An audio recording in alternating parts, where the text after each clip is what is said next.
Selamat malam, selamat hari Sabat. Puji Tuhan, kita bersyukur kita mau memulaikan pelajaran sekolah Sabat kita yang pertama di dalam triwulan ini. Luar biasa, Tuhan menyertai kita. Kita bersyukur dan berterima kasih kepada Tuhan. Dengan judul pengantar kitab Ulangan. Untuk itu marilah kita berdoa lebih dahulu.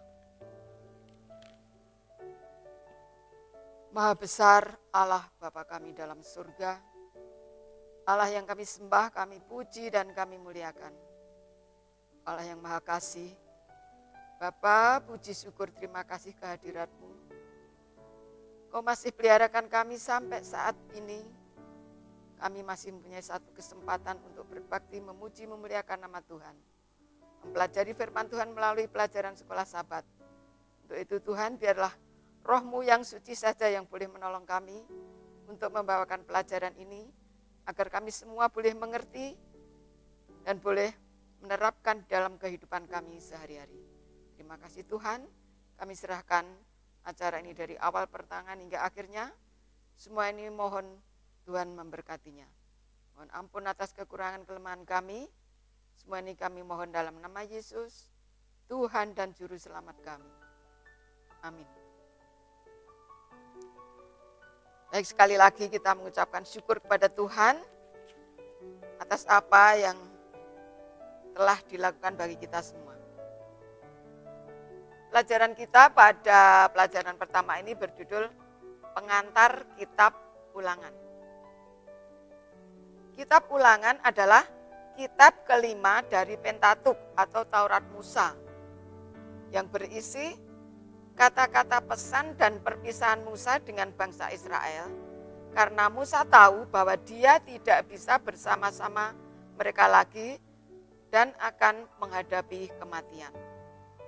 Kitab itu berisi pesan untuk mengingatkan mereka tentang ajaran-ajaran Tuhan yang paling penting, sebuah pegangan para pemimpin Israel agar mereka tetap berada pada jalan yang benar. Mengasihi dan dikasihi. Allah adalah kasih. Kasih Allah adalah identitas Allah, bukan hanya kelakuan atau bukan hanya karakter Allah, tetapi memang identitas Allah, itulah kasih. Mengasihi dan dikasihi harus dengan sukarela, bukan dipaksakan. Tetapi karena Tuhan memberi kebebasan memilih kepada umatnya, maka terjadilah pilihan-pilihan yang salah. Allah tidak menciptakan selain kasih yang menyebabkan terjadi permusuhan dan peperangan walaupun di surga sekalipun. Karena ciptaan manusia ataupun malaikat punya keinginan lebih dari apa yang diberikan Allah. Sesudah kejatuhan, segala sesuatu berubah dari yang buruk menjadi yang lebih buruk. Bahkan sampai ke satu titik di mana Tuhan menyatakan bahwa manusia itu kecenderungan hatinya selalu membuahkan kejahatan semata-mata. Dan jika pikiran-pikiran mereka buruk, maka tindakan-tindakan mereka sangat jahat dan Tuhan akan membinasakan mereka dan menjadikan manusia punya kesempatan yang kedua untuk hidup yang baik. Namun, seperti halnya dengan kisah Menara Babel, manusia tidak pernah menurut kehendak Allah, malahan cenderung untuk menyangkal Allah. Kisahnya bisa kita baca di dalam Alfa Omega jilid 1 halaman 131. Setelah peristiwa Menara Babel, Allah memanggil Abraham. Panggilan Abraham dalam kita bisa baca di dalam Kejadian 12. Seluruh isi Alkitab ialah kisah tentang Abraham yang rumah tangganya tidak sempurna, tetapi dengan perjanjian yang Tuhan buat kepada Abraham, akhirnya perjanjian itu digenapi ketika Allah memanggil Musa untuk membawa umat perjanjian kembali ke tanah perjanjian atau Kanaan. Melalui keturunan Abraham, Allah tidak hanya akan memelihara mereka, melainkan diberikan tugas untuk menyampaikan pengetahuan tentang Allah dan rencana keselamatan kepada seluruh isi dunia. Perjanjian di Sinai untuk kembali mengasihi dan dikasihi dan menyembah Allah. Tuhan menjadikan keturunan Abraham, Ishak dan Yakub menjadi harta kesayangan Allah. Karena Allah sudah berjanji kepada Abraham. Makanya Musa mengambil kitab itu dan membacakannya kepada mereka. Dan mereka mengatakan akan menurut segala apa yang difirmankan Tuhan. Tetapi apa kenyataannya? Kemurtatan dan hukuman. Pada akhirnya umat yang telah dipilih Tuhan tidak bisa memenuhi janji mereka dan akhirnya kehidupan mereka menurun drastis. Mereka bahkan tidak bisa segera masuk ke tanah perjanjian dan masuk ke padang belantara selama 40 tahun. Demikian juga perjalanan hidup kita pada akhir zaman ini. Kita tahu apa tugas kita atau pengajaran kebenaran Tuhan, namun kita selalu cenderung untuk menyimpang dari jalan kebenaran Tuhan itu. Maka biarlah pelajaran mengenai kitab Ulangan ini menjadi renungan kita semua sampai kita mengetahui dengan benar apa yang menjadi rencana Tuhan di dalam keselamatan kita. Inilah satu hal yang singkat pelajaran sebelum kita masuk dalam pendalaman. Di dalam pendalaman, perintah agar Israel jangan memasuki Kanaan selama 40 tahun lamanya merupakan satu kekecewaan yang amat menggetirkan bagi Musa, Harun, Kaleb, dan Yosua. Tetapi tanpa persungutan mereka menerima keputusan ilahi.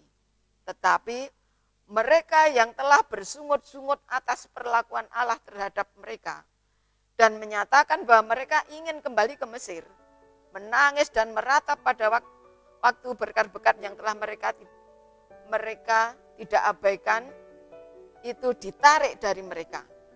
Mereka telah menangis tanpa alasan dan sekarang Allah telah memberikan sebab untuk menangis. Jikalau mereka telah meratap karena dosa, mereka pada waktu itu dinyatakan kepada mereka dengan sebenarnya, maka hukuman ini tidak akan diucapkan. Tetapi mereka meratap bukan karena dosa, tetapi karena hukuman itu. Kesedihan mereka bukan merupakan satu penyesalan, dan hukuman mereka tidak dapat diubahkan. Luar biasa, orang-orang Israel yang sudah dikasihi Tuhan, sudah dipilih Tuhan, sudah dicintai Tuhan sebagai anak yang dikasihi, sebagai biji matanya sendiri, ternyata senantiasa mengeluh, menolak, dan menyesali, bukan menyesali dosa mereka, tapi menyesali hukuman-hukuman mereka. Itulah sebabnya hukuman itu tidak ditarik oleh Tuhan, melainkan harus dijalani sesuai dengan apa yang Tuhan telah rencanakan.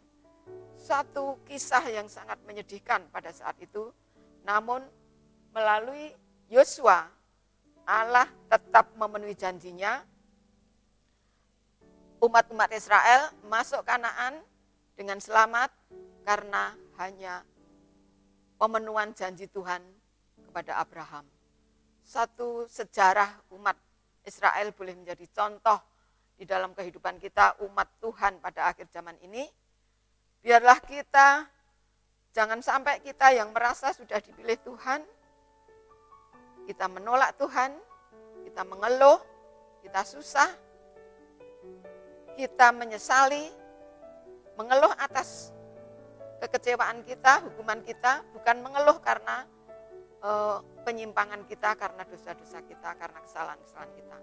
Inilah satu pelajaran yang sangat penting yang perlu kita renungkan supaya kita bisa koreksi diri sendiri. Apakah sejarah umat Israel pada zaman buku Ulangan dibacakan kembali itu bisa menjadi pelajaran bagi kita pada saat kita berjalan menuju Kanaan semawi pada saat sekarang ini. Inilah satu pelajaran yang perlu kita renungkan. Kiranya Tuhan memberkati kita semua, menjadi berkat dalam kehidupan rohani kita. Tuhan memberkati kita. Amin.